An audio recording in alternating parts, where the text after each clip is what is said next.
Why is it that you can, give one team a massive budget, the absolute best minds from Harvard, and the enthusiastic backing of the national media? And they just fail miserably. Exactly. They fail while a couple of high school dropouts in a bicycle shop literally change the course of human history. I mean, it completely defies logic. It really does. Because we're conditioned to believe that success comes from this clean mathematical formula. Right, like build a superior product, fund it well, and people will logically choose to buy it, yielding fierce loyalty. But when you actually look at the landscape of human behavior, that formula it falls apart completely. Which is exactly why I am so thrilled to welcome you, our ever-curious listener, to today's deep dive, because our mission today is crystal clear. We are pulling apart a single paradigm-shifting text today. We are. Simon Sinek's Start With Why. We're going to extract the exact blueprint of why a select few leaders and organizations effortlessly inspire this, like, fierce, lifelong loyalty. While the rest of the world is basically forced to rely on expensive manipulations just to get us to pay attention. Yeah. And the core tension we're exploring today is this. We all know what we do. Most of us know how we do it. But very, very few know why. Okay, let's unpack this. Let's do it. Because our goal today isn't just to memorize some interesting business case studies. Yeah. We are here to decode the underlying biology of human decision-making. And to do that, we first have to honestly evaluate how most of the world currently operates. Which is pretty flawed, right? Oh, massively. Yeah. Because when an organization or a leader lacks a clear why, they're essentially forced into a corner. Without that magnetic core belief to draw people in. Right. So they have to use a system of carrots and sticks to manipulate behavior. And we navigate this every single day. We're bombarded by price drops, limited time promotions. Fear tactics. Yes, fear tactics, aspirational messaging, peer pressure, all of it. It's the classic carrot and stick. It sounds so primitive, but we fall for it constantly. We fall for it because, mechanically speaking, it works incredibly well in the short term. And that immediate feedback loop is exactly what organizations become addicted to it. Like a sugar rush. Exactly. Take General Motors, for example. For years, they relied on heavy promotions, offering cashback incentives anywhere from $500 to like $7,000 just to move inventory. Wow. $7,000. Yeah. And initially, it worked brilliantly to drive sales. But they weren't building loyalty, they were just buying transactions. Right. Over time, they effectively created this customer base of cashback junkies. They conditioned the market to expect that paying full price for a GM car was, well, for fools. So they essentially trained their customers to devalue their own product. Exactly. That approach aggressively eroded their profit margins until the entire model just collapsed under its own weight. That's the carrot. But what about the stick? Well, if companies aren't using the carrot of a discount, they will happily use the stick of fear. Anyone who watched TV in the 1980s remembers that classic public service ad. Oh, wait, the egg one? Yes. A man holds up a pristine white egg, says, "This is your brain," then cracks it into a pan of violently spattering hot oil and says, "This is your brain on drugs." It's so visceral. It is pure, unadulterated fear manipulation. Or look at the corporate world's obsession with mail-in rebates. I hate those. We all do. We've all seen promotions from companies like Samsung offering significant cash back, but they hide these tricky disqualifications in the fine print. Like what? Like limiting it to one per address, which effectively disqualifies anyone who happens to live in a large apartment building where a neighbor already applied. Oh, wow. That's so sneaky. It's an industry practice specifically designed to increase slippage, which is the calculated percentage of people who will fail to actually claim the money. Which inherently breeds distrust. This entirely transactional approach, it reminds me of a terrible first date. Oh, do tell. Well, imagine you are sitting across a table from someone, hoping for a connection. And instead of having a real, vulnerable conversation about what they value, they just start reciting their resume. Just listing off their stats. Right. I'm extremely rich. I have a big house. I drive a beautiful car. I know lots of famous people. You might initially be attracted to those are nice, shiny objects, but it doesn't build a foundation for a trusting relationship. No, not at all. You are almost certainly not going on a second date because there is no actual connection. If we connect this to the bigger picture, that is the exact trap of the modern marketplace. Manipulations, whether it's a rebate, a discount, or a fear tactic, They can absolutely drive a single transaction. They get you in the door. Right. They are highly effective for that one instance. But they completely fail to build long-term loyalty. So if the carrot and the stick are a dead end for loyalty, what actually drives someone to stay devoted to a cause or a company through thick and thin? To answer that, we have to step away from business strategy entirely and look straight into human anatomy. I love when these conceptual frameworks suddenly become grounded in physical science. It grounds everything we're talking about today. We need to introduce a concept called the golden circle. Okay, picture a bullseye for me. Right. On the very outside ring, you have what? In the middle ring, you have HLW. And right in the center, the bullseye itself, you have WHY. Sounds like a standard marketing graphic. It does, but it's not. It actually maps, with stunning accuracy, to a cross-section of the human brain. Wait, really? So the physical architecture of our brain dictates this behavior? Precisely. The newest evolutionary part of our brain, the neocortex, corresponds perfectly to the what level on the outside of the circle. And what does the neocortex do? It's responsible for all of our rational analytical thought. It handles data, figures, facts, and crucially, it controls our capacity for language. Okay, so that's the outside. What about the inside? When you move deeper into the brain, you find the limbic system. The limbic brain corresponds to the how and the why in the center of the circle. Right. This older part of the brain is responsible for all of our complex feelings, like trust and loyalty. It is also the specific region responsible for driving all human behavior and all of our decision-making. Wow. But here's the critical catch. The limbic brain has zero capacity for language. Zero capacity for language. Okay, that just connected so many dots for me. How so? That perfectly explains why we struggle so hard to articulate our deepest feelings. Like, if you ask someone why they love their spouse, they usually just stumble around. They do. They say things like, well, she's funny and she's smart, but the analytical brain knows there are millions of funny, smart people in the world. Exactly. So they eventually just give up on logic, throw their hands up, and say, I don't know, she just completes me. It's because the part of the brain actually feeling the love literally does not possess the words to speak. That is exactly it. It's the exact same biological mechanism behind a gut decision. Where you just know. Yes. You know in your core it's the right choice, but you can't rationally explain it on a spreadsheet because the decision is happening in a language-free zone. So what happens when companies ignore that? When companies only sell when they only talk about their features, their benefits, their technical specs, they are bypassing the decision-making center entirely and talking exclusively to the neocortex. Just dumping data. Right. They're forcing our analytical brains to process immense amounts of data, which just leads to overthinking and stress. Let me guess. This is exactly what happens to me in the toothpaste aisle. It is the ultimate example of neocortex overload. Because think about it. In the 1970s, there were maybe 2 types of Colgate? Plain or mint. Right. Today, you walk down the aisle, and Colgate has 32 different varieties. It's exhausting. You've got whitening, tartar control, baking soda, sparkles, sensitive gums. By focusing entirely on the what and just stacking features, they've created an environment of such profound stress for the consumer that Colgate actually had to put a need help deciding link on their own website. They literally broke our brains by giving us too much data. Here's where it gets really interesting. Because the ultimate test of this biology is the race to build the first powered flying machine in the early 1900s. Oh, absolutely. The illusion of the perfect recipe. Yeah. Because if you were a betting person back then, you would have put every cent you owned on Samuel Pierpont Langley. Because he had the ultimate what recipe? He did. He was handed a $50,000 grant from the War Department, which was just an astronomical sum back then. Life-changing money. And he assembled a literal dream team of the greatest minds from Harvard and the Smithsonian. He had the financial backing of Andrew Carnegie. The New York Times followed his camp everywhere. So he had the money, the elite minds, and the media buzz. He had everything the neocortex says you need to win.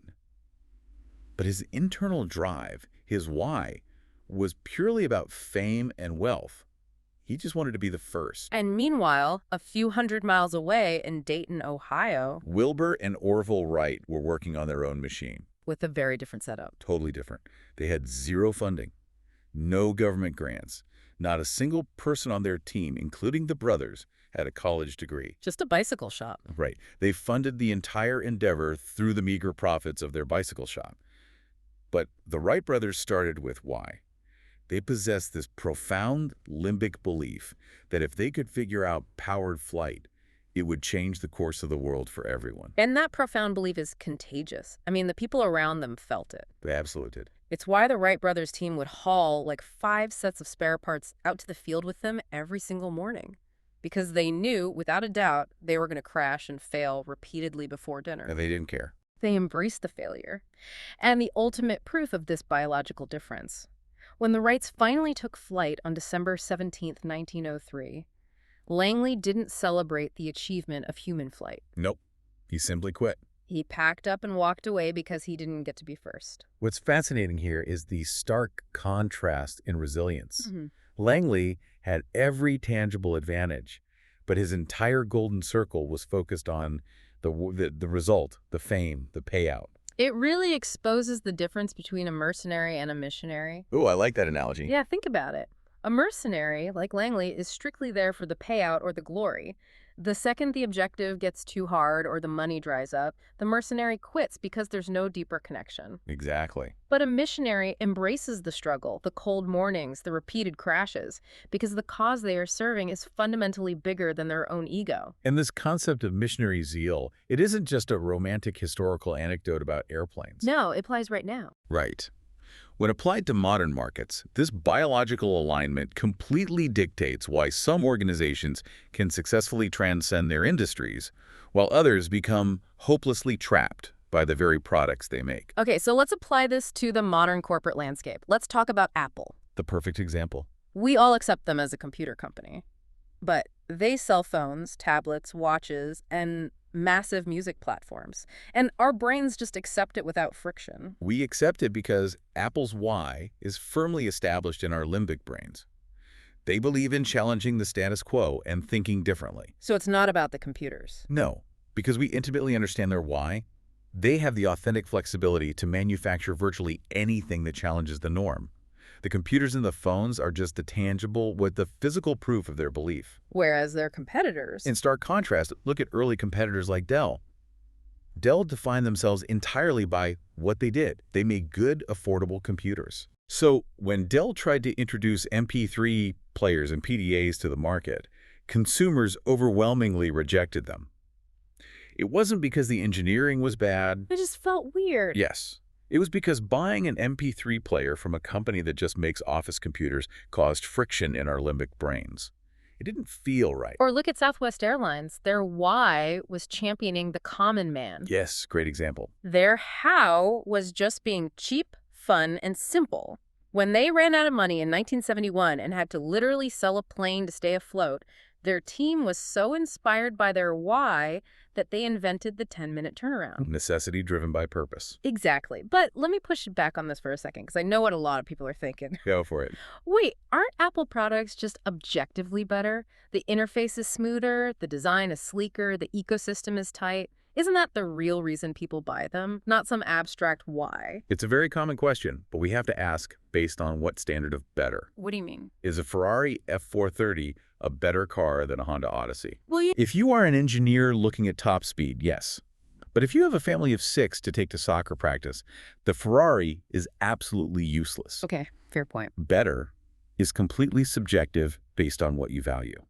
People who share Apple's core belief in challenging the status quo perceive those products as better because the products align with their own internal identity. Ah. So when someone opens up a glowing Mac laptop in a crowded coffee shop, they aren't just using a tool, it's a limbic signal. It tells the world who they are. They're acting like the second stonemason. Exactly. The stonemason parable perfectly illustrates this. For those who haven't heard it, you walk up to a stonemason and ask, "Do you like your job?" He looks exhausted and says, "It's back-breaking work. I'm out in the hot sun all day. It's totally monotonous." But it pays the bills. The what? Right. You walk 30 feet away to a second stonemason doing the exact same physical labor and ask him the same question. He looks at you with pride and says, "I love my job. It's back-breaking, hot, and monotonous, but I am building a cathedral." The what is completely identical. The physical labor hasn't changed. But the second mason's limbic brain is engaged.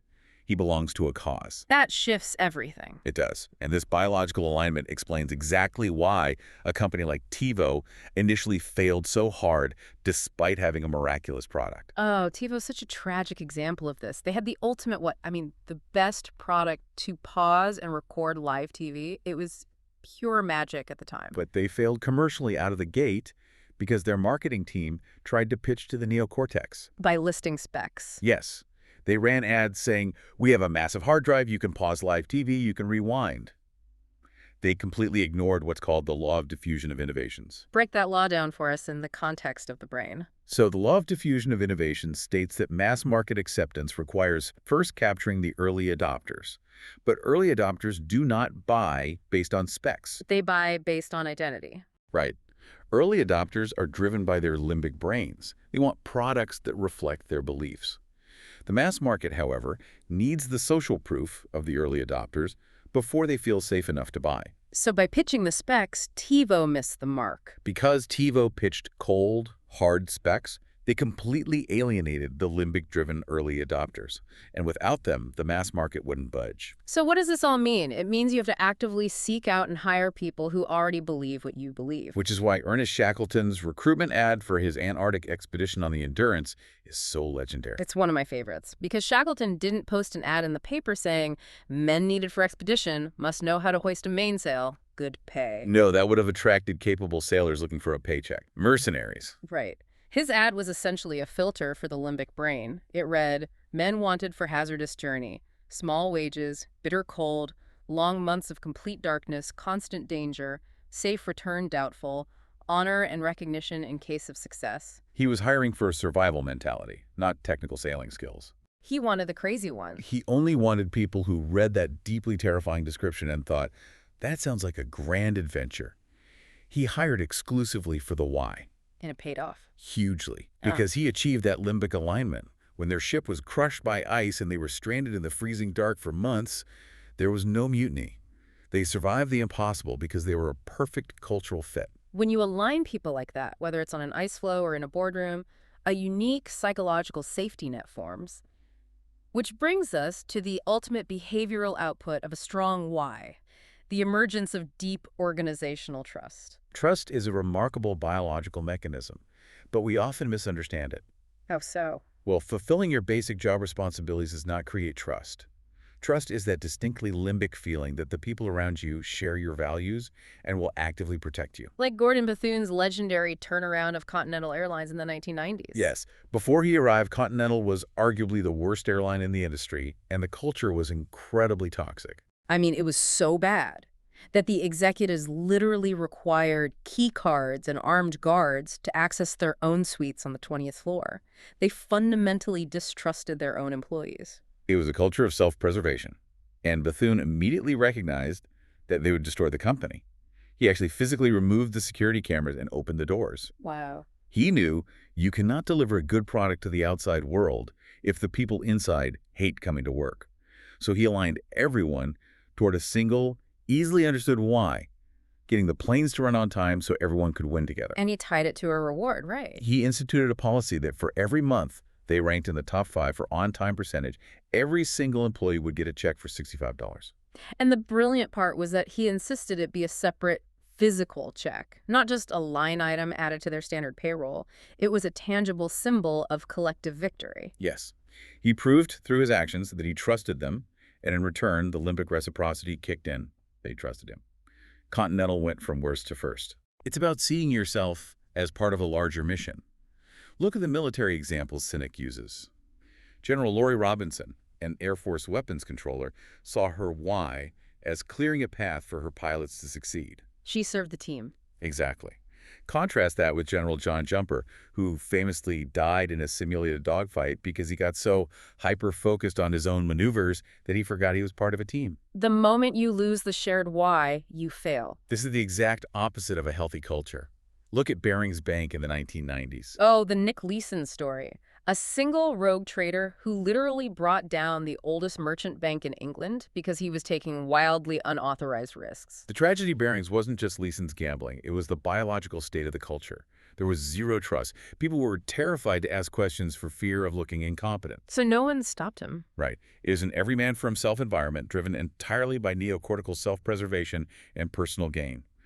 When a culture lacks the safety net of shared values, collapse is just a matter of time.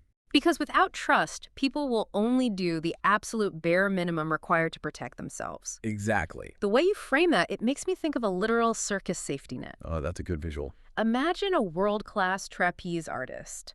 No matter how physically talented they are, they will only attempt a brand new, death-defying trick if they know with absolute certainty that the net is there to catch them if they miss. That makes total sense. If you take that net away, their behavior immediately changes.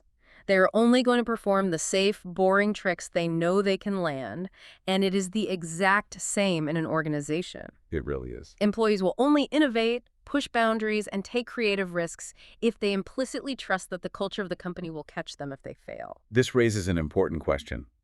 How often do we, in our own professional or personal lives, demand bold innovation and vulnerability from the people around us without ever taking the time to build that net? Oh, constantly. We constantly try to skip the hard limbic work of defining the why and go straight to demanding the what. Which is exactly why so many of those demands fall flat. All right, we have covered a massive amount of ground today. We sure have. Let's summarize the blueprint we've extracted. If you want to inspire action-real, resilient, lasting loyalty, you have to toss out the carrots and the sticks. You have to stop communicating from the outside in with the dry list of features and start communicating from the inside out. Start with why. Start with why, and crucially, whether you are Shackleton recruiting for the Antarctic or a manager hiring a new sales rep, you have to actively seek out people who already believe what you believe. It really comes down to respecting our biological alignment. It does. And for you listening right now, whether you are trying to market a new product, hiring a team for a startup, or even just trying to make a genuine connection on a first date, leading with your why isn't just some fluffy motivational poster. No, it's science. It is the only biologically sound way to bypass the analytical noise of the neocortex and forge a true, lasting connection built on trust. But I want to leave you with one final lingering thought. We've spent this entire deep dive exploring the incredible power of how to start with why. Right. But what happens when you win? Oh. Think about the leaders or the organizations that started with a pure cause, achieved massive, world-changing success, and suddenly found that the money, the scale, and the fame, the massive accumulation of the what, had completely overshadowed their original mission. The why gets lost in the success. Exactly. How do you stop your why from going fuzzy once you've actually achieved everything you set out to do? Now that is a question to keep you up at night, because at the end of the day, success isn't a clean mathematical formula.